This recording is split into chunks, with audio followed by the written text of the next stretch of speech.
supposed to be talking to you guys about a life hack or something that I've learned that hopefully has improved my life. Well, I can't think of too many things, but I do want to walk through some of the things that we do in life. Well, one of those things is that we see deals every single day. We just see sales, and when we see this, it just kind of catches our eye, right? Buy 3, get 1 free. We're like thinking, oh, automatically like 25% off, that's a good deal. We'll also see things like buy 1, get a second free. Oh, that's 50% even better, right? And then look at this deal, buy 1, get 7 free. That's crazy, how do they even make money? It's amazing, unless the first suit costs $2,000, who knows? But we're all kind of been attuned, or we've, through our American culture, have kind of come to this conclusion subliminally that more is more, right? And in fact, more is more and bigger is better, right? We can get a 60% bigger bar, right? And you know, these chips, you get 40% more. And I think this has kind of gotten into our mindset, right? That we think if I can get more, it's better, right? And unfortunately, as much as I love Costco, I literally go there once a week because it's on the way to work every single day. I just pass it. As much as I like Costco themselves have admitted that they waste a lot of money. In fact, they stated in a recent article in Reader's Digest that they waste 34.8 tons of food. And they have recently started diverting that into a charity called Feeding America because they recognize how much we waste. And Costco is a perfect example where we will buy too much and then just throw out the rest. Well, I want to pass off an idea that less is more. I first came across this term, less is more, from Paul Kim, who you guys all know, the worship leader. And he always will tell the worship team, hey, less is more, okay? Meaning, don't hit your guitar so many times. If you don't know what you're doing, just stop. And he just kind of has always had this philosophy that by having less, the other things end up standing out. And that's just a musical thing. Well, the term itself actually came from another person called Miles van der Rohe, who is an architect, if you know who he is. He was born in the 1800s actually, but his mindset about less is more comes from this idea of, if you think about what an architect does, you're designing things, you're making things, and in a lot of ways, less can be more, and less can actually save you time, money, and energy. Okay, think about it. An architect, by using less materials, they are going to spend less money.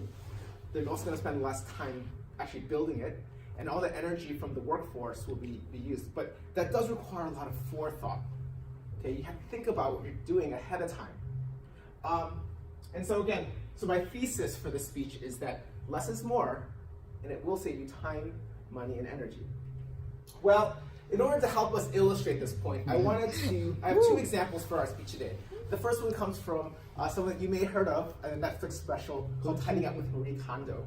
And if you don't know who she is she's kind of started off as a blog, and she just started cleaning things or folding things. And that's kind of the big thing that you may think, well, what's the big deal? Well, she also believes in this philosophy that the things that you have should spark joy.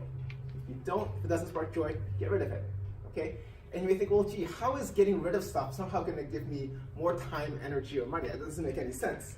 Well, by having less, you start getting, it begins to affect the way that you consume things, the way that you purchase things. You're only going to buy things that do spark joy, that you are going to get use out of.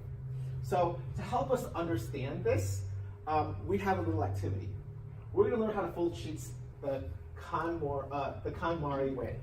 So you may say to yourself, wait a minute, is this your laundry? It is my laundry. And you may say, wait a minute, is Will getting people to fold his laundry for him? The answer is yes. Did it operate?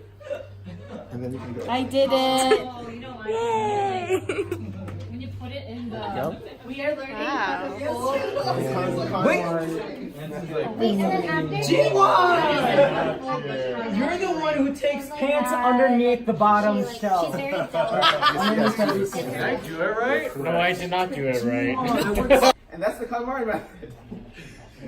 So as you can see, you may think to yourself, well, this doesn't actually save me a lot of time. I don't see the time saving part of this. And I definitely don't see how this saves me energy. Well, certainly, when you start seeing how it gets put together and it gets into your drawer, then you start seeing the time and the energy savings. Instead of trying to figure out and dig through your drawers, where is that shirt that I want, that particular color, it's instead of all being vertically stacked, you can start seeing everything rolled out. And that definitely does save you energy, certainly also saves you time. And I've already talked about how it saves you money. Well, the neat thing about this KonMari method is that it's not just clothes, it's everything from clothes to bath linens to even things in your refrigerator. Okay, but my speech is not about the KonMari method, right? It's actually about how less is more. So I want to give you another example. My next example is about drinking water. I know that for many of you guys, coffee is very popular, all right? There may be a particular brand that we all go to.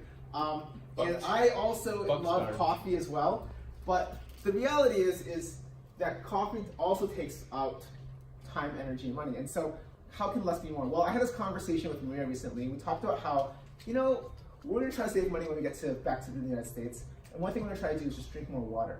In fact, we're just going to drink water and less other stuff. And how can this less be more? Well, it definitely does save us money. As you guys know, you know, even a small coffee at Starbucks will easily run you about $4, and that's a small. It'll definitely save you time instead of waiting in line. This is a line in China, and I would say it probably takes you about 25 minutes to get your coffee, in just like an average place. Okay. It'll start for workers too. And then this is how it saves you energy. Well, as you guys know, as you're waiting and you're waiting and you're waiting, suddenly certain things start catching your eye. You're like, ooh, a pastry. Why wouldn't I get a pastry if I go with that bitter coffee? Well, that energy means that you also have to work out, okay? And suddenly you're like, oh my goodness, I ate too many dishes or whatnot, okay? So again, just by something as simple with just drinking water instead of coffee, having less can be more. It can lead to more time to relax, to contemplate, maybe even to create. And that's why less is more, because it causes us to be just a little bit more thoughtful about what we do use and what we do end up doing. Thank you. Yay!